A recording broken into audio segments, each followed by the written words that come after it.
Hi, Glenn McGrew here, and I'm doing another follow-up video based on some comments I received from various users. This one is a response to some comments that ArtVenture made responding to my video about the boredom of psychopaths.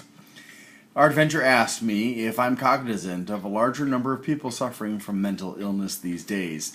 Unfortunately, I have not researched this, but I can observe that in societies that have experienced a decay of traditional culture and religion, which can be caused by different things, including the removal of the native language, and this issue of mental illness tends to be greater in developed nations after the decay of traditional culture and religion because there's less cohesion of the society and a greater sense of isolation, lack of membership, and an obscure purpose in life. Not to mention an obscure place in life. You really don't know your place so much, which tends to result in a lower rate of community involvement, loyalty, and commitment, as well as a greater rate of, unfortunately, depression and suicide. A lot of people need to feel that they belong.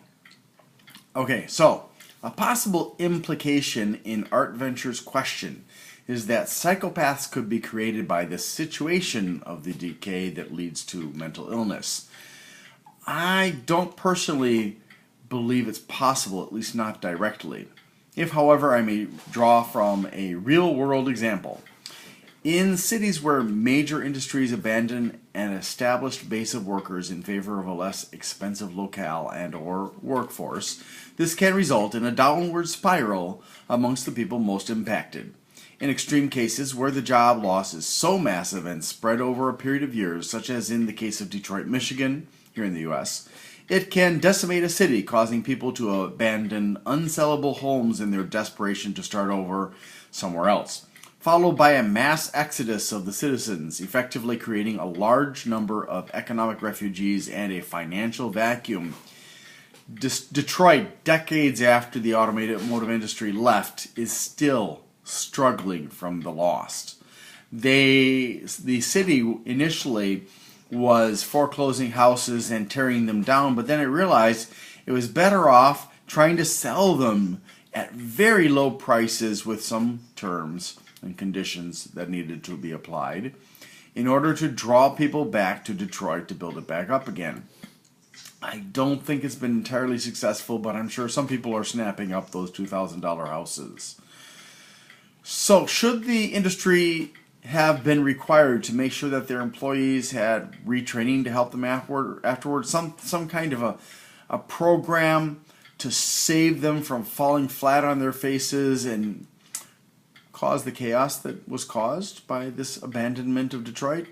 Most likely, but I doubt most politicians will require this for a variety of reasons that fall outside the scope of this commentary. Suffice it to say that if that had existed when the automotive industry left Detroit, Detroit would probably be in a better situation than it is now, and I personally feel that an industry, when it leaves an area, should have an obligation to make sure that that area does not collapse as a result of the vacuum caused by its departure.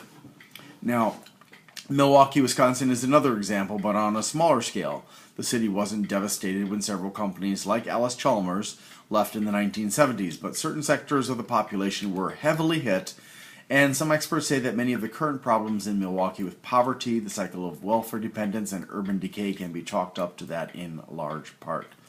So I think that ties in with the problem, because when you have a cycle of welfare dependence, poverty, and so on and so forth, that can also, along with the loss of jobs and the cohesion of a community because of a large job opportunity, can result in a lot of bad results.